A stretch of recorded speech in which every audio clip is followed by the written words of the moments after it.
The envelope was so thin I could see its crease under the lights. Someone clapped behind me. Someone else raised a phone, but all I heard was the faint rustle as my parents slipped it into my hand. 2 bills, nothing more. Your grandma sent this for you, they said, smiling for the room. Not for me. I kept my face still, letting the noise blur around the edges. The cake, the lights, the people, it all felt staged. What none of them knew was that this envelope wasn't the real gift. The real one was coming, and it would ruin the night. I learned early that some people in a family glow under every light, and some disappear even when they're standing in the same room. When I was 15, I tried to make myself visible. I spent 3 weeks sewing a dress for our school talent show, cutting fabric bought from the clearance bin at the craft store, staying up past midnight to trim the hem until it fell just right. The night before the event, I carried it into the living room, hopeful in a way I hadn't grown out of yet. My mother sat on the couch scrolling through her tablet, my father buried in a newspaper, my sister on the rug showing off a new phone case that lit up when she tapped it. I held the dress up like a small flag. Nobody looked. My mother finally glanced over, offered a quick, "That's cute," and immediately turned back to the glow of my sister's screen. The dress drooped a little in my hands. I told myself it didn't matter. That pattern never changed. Every time I edged forward, something shiny in my sister's orbit pulled the room away from me. On my birthdays, I'd unwrap practical things: socks, a planner, a coat meant to last for years. My sister would tear through boxes of earrings, handbags, perfumes, the kinds of things my parents said were fun for a girl her age. When I brought home good grades, the papers stayed on the fridge for a single night before being replaced by a new receipt taped up for my sister's effort award. When my father needed someone to stay home with a sick relative, it was always me. When my sister wanted to skip a shift or drop a class, it was always excused. And then there was the money. My grandmother Eleanor lived 3 hours away in St. Louis. She sent cards often. They arrived in pale envelopes with her looping handwriting, always smelling faintly of lavender. I used to get excited when I saw them in the mailbox, thinking maybe she'd tucked in a few dollars or a note just for me. But my mother always opened them first. She'd stand at the kitchen sink, tear them neatly, slide the contents into her hand, and call it family support. A day later, my sister had new boots or a pair of earrings. Whenever I asked if Grandma ever sent anything for me, specifically, my father would tighten his jaw and say, "Don't question us, Joy. We know what's best." Little by little, I learned to stop asking. I started putting everything I felt into the margins of my sketchbook lines, silhouettes, outfits I imagined wearing on a life I didn't have yet. I'd sit on my bedroom floor, fabric scraps spread around me the same way other kids surrounded themselves with toys. The house outside my door buzzed with my sister's wants, my parents' justifications, the usual choreography. Mine stayed quiet. Looking back, I don't think there was a single moment when I decided to become invisible. It was more like the house trained me.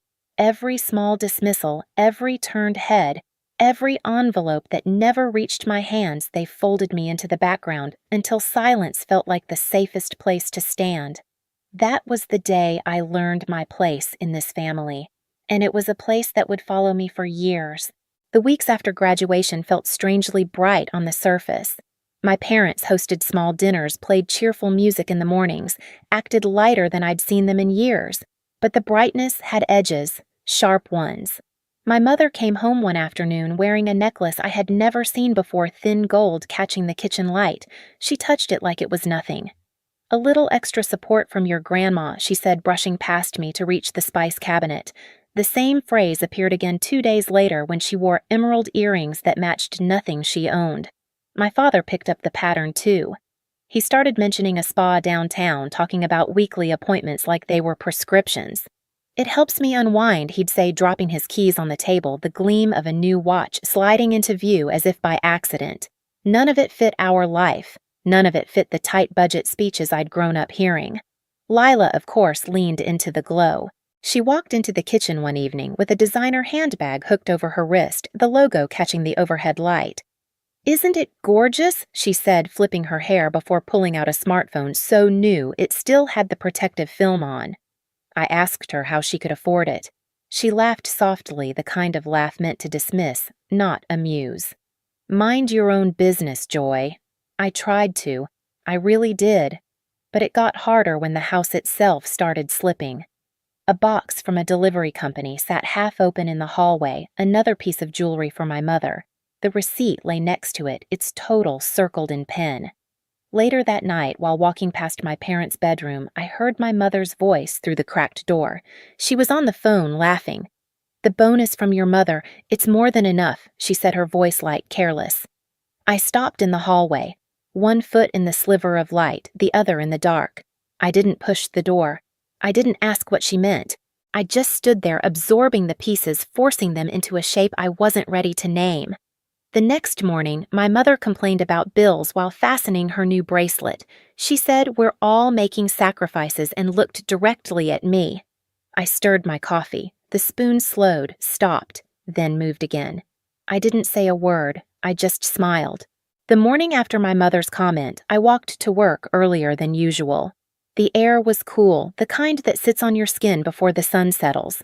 At the fabric shop, I unlocked the door, stepped into the familiar chemical scent of dye and cotton, and told myself to focus on bolts of fabric, not the numbers circling my head.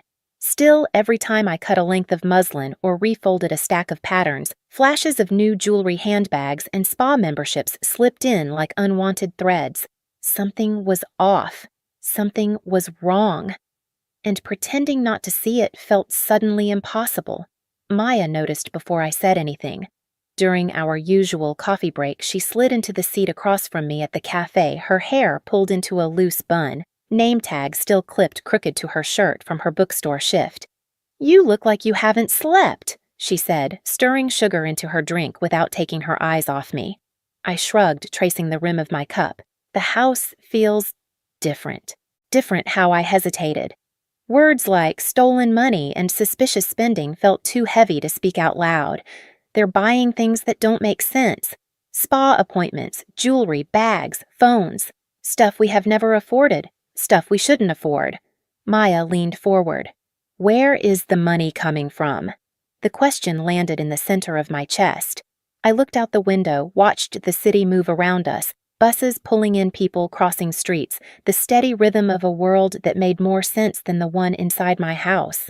"I don't know," I said, "but I think I need to pay attention."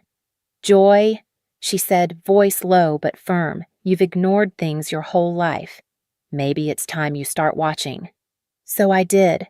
That week, I turned into a quiet accountant of other people's purchases.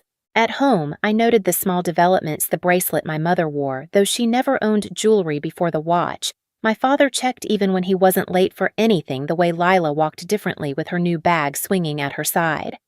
They didn't notice me watching. They never really had.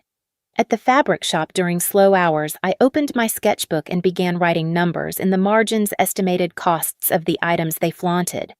I didn't write their names, just dollar signs and descriptions.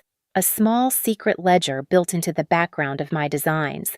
It gave me something solid to hold on to, something measurable inside a life where I had always been told not to measure. I opened a new bank account, too. Quietly, one afternoon before my shift, I transferred part of each paycheck there, even if it was only a few dollars. The banker asked if I wanted alerts on my phone. I said yes. It felt like claiming a corner of my life nobody else could touch. At night, while the house slept, I organized my sketches into folders, dresses, coats, tops, each with a small tag in the corner. Not names, numbers. The same way I'd started tagging the expenses I saw around the house. For the first time, everything in my life was gaining structure. It was during one of these late nights that my phone buzzed. A text from Eleanor. "Proud of you for graduating, Joy. I'm visiting next week. I want to hear about your fashion line."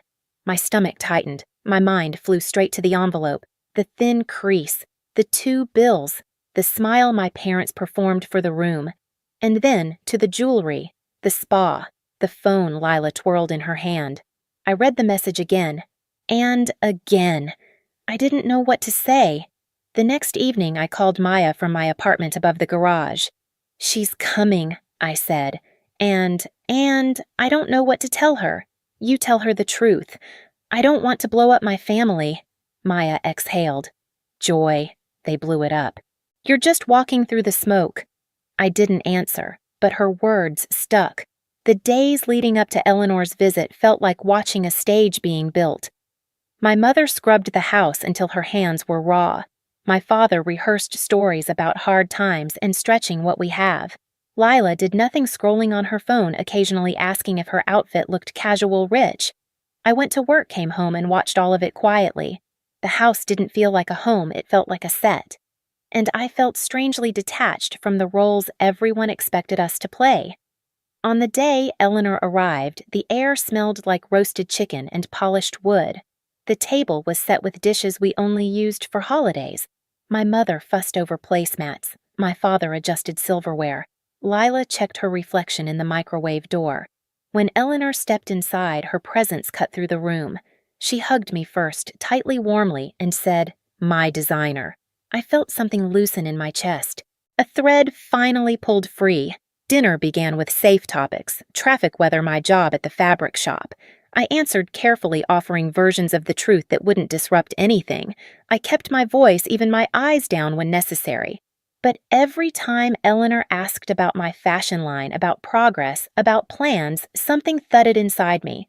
The sketches, the late nights, the envelope, the number I'd seen in my mother's hand when she circled a receipt, my own name missing from anything Grandma had supposedly sent. For most of my life, I'd protected my parents from the truth. I had thought silence was loyalty. I had thought keeping the peace was my duty. But that night, as I watched Eleanor's eyes soften whenever she spoke to me, a quiet decision formed. A line I hadn't drawn before. If she asked directly about the money, if she said the number out loud, I wouldn't lie to her. Not this time. Not anymore. Dinner was almost finished when it happened. The kind of moment that doesn't arrive with warning, just a small shift, a change in breathing, a pause between clinks of silverware. Eleanor set her fork down the metal, touching the plate, with a soft, decisive sound. She looked at me, not at the table, not at the food, but straight at me. "So, Joy," she said quietly, "did the 18,000 I sent help your fashion line?" The room froze. My mother's hand stopped mid-air, fingers tightening around her napkin. My father's glass lowered an inch, his eyes flicking to my mother as if she might answer for me. Lila's smile fell, her phone sliding slightly in her palm. I felt every heartbeat in my throat. For a second, I could hear nothing. No conversation from the neighboring house, no hum of the refrigerator, just the weight of her question hanging above the table. The number pulsed in the air like a siren no one could shut off. I thought of the envelope on my graduation day. 2 bills, nothing more. I thought of the necklace, the earrings, the spa appointments, the handbag swinging from Lila's wrist, all the unexplained luxuries, all the quiet explanations I'd swallowed. I lifted my eyes. "I only got 200, I said. 4 words, quiet, plain. But when they landed, the entire room changed shape. Eleanor's face shifted instantly, warmth draining, steadiness sharpening. She didn't shout, she didn't gasp. Her expression simply hardened, like something inside her snapped into place. She turned to my parents with a calmness that felt more dangerous than any raised voice. Where she asked, "Is the rest of the money?" My mother blinked rapidly, color rising in her cheeks. We used it for family needs," she whispered. What needs Eleanor's tone never rose. It didn't have to. My father cleared his throat. "It's complicated, Mildred. Things were tight. We handled it the best we could." Eleanor didn't look away. "I sent that money for Joy. I wrote it in every note, for her designs, for her future." Silence thickened. My mother's napkin twisted into a rope. My father stared at the table. Lila shrank into her chair, her new phone glinting beside her like a guilty witness. Then, in a single breath, the truth cracked open. My mother whispered, "We spent it. On things. For the house. For Lila. For us." The words hung there limp and ugly. Eleanor inhaled slowly. "Then hear me clearly," she said. "There will be no more support. Not a dollar. Not a visit. Not a favor."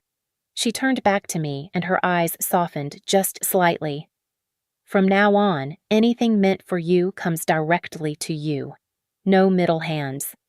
My parents sat hollow, the performance stripped away. Lila clutched her phone as if it could shield her. Later on the porch, with the night air drifting in, Eleanor told me about the years of checks, the amounts, the intentions she thought were honored. And then, she said the words that cut through all the noise I'd lived in. "You're coming to work with me. You'll learn the studio. And my apartment in Springfield, it's yours now." I didn't speak at first. The porch light flickered. Somewhere inside a door shut softly. Then I exhaled a slow, steady breath I felt all the way to my bones. "I'll do it," I said. The week after that dinner moved quietly, like the house was trying not to disturb itself. I packed my things one drawer at a time, folding clothes I'd worn for years, sliding sketchbooks into a suitcase that suddenly felt too small for everything I'd held back. Bills began stacking on the kitchen counter, unopened envelopes with red print showing through thin paper. My father avoided the living room. My mother cried in short, trembling bursts.